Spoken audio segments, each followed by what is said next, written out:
En plus, on a du public, quoi.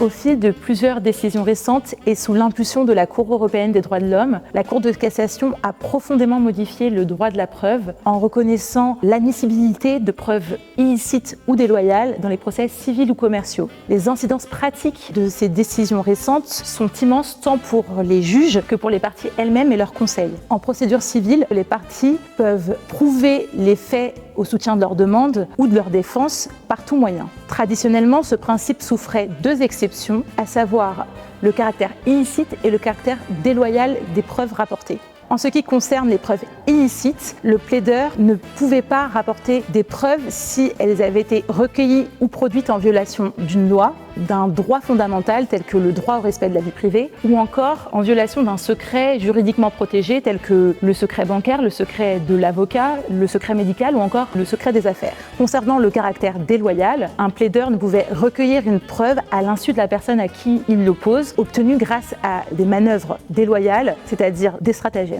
La Cour de cassation a donc dû faire évoluer sa jurisprudence à l'occasion d'un arrêt d'assemblée plénière de décembre 2023. Cet arrêt est très important puisque la Cour de cassation y indique bien qu'elle modifie radicalement sa position puisqu'elle indique que désormais, dans tous les procès civils, les preuves obtenues déloyalement ou illicites pourront être produites et seront recevables à une double condition, que cette preuve soit indispensable au succès des prétentions du plaideur. La deuxième condition, c'est que l'atteinte aux intérêts antinomiques en présence soit proportionnée, qui invite donc le juge à déterminer si l'atteinte au droit de la personne lésée n'est pas excessif au regard de la volonté du plaideur d'avoir accès à cette pièce. On peut par exemple indiquer qu'il s'agissait d'enregistrements qui avaient été faits à l'insu d'un salarié, c'était un litige social, mais cette jurisprudence s'applique à l'ensemble des procédures, qu'elles soient civiles ou commerciales. En effet, par deux arrêts récents de juin 2024 et février 2025, rendus dans les contentieux dits Domino's Pizza, qui ont eu trait à des sujets de concurrence déloyale, la Chambre commerciale de la Cour de cassation a procédé à une première application de cette jurisprudence à une pièce recueillie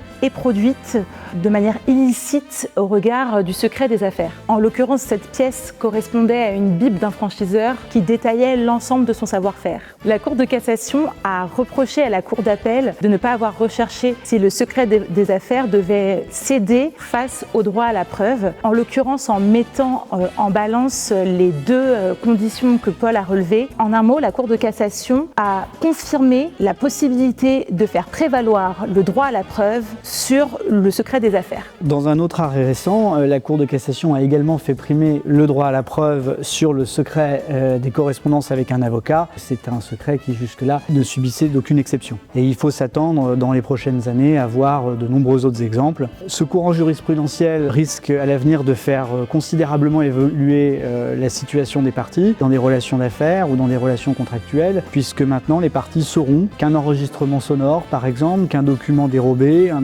document obtenu en violation d'un secret pourra être produit ultérieurement dans l'hypothèse d'un contentieux. Nul doute que cela va générer une certaine méfiance dans les relations d'affaires et invite les parties et les entreprises à être d'autant plus vigilantes dans la protection de leurs secrets et de leurs documents, puisque la protection juridique n'est plus aussi forte qu'elle était auparavant.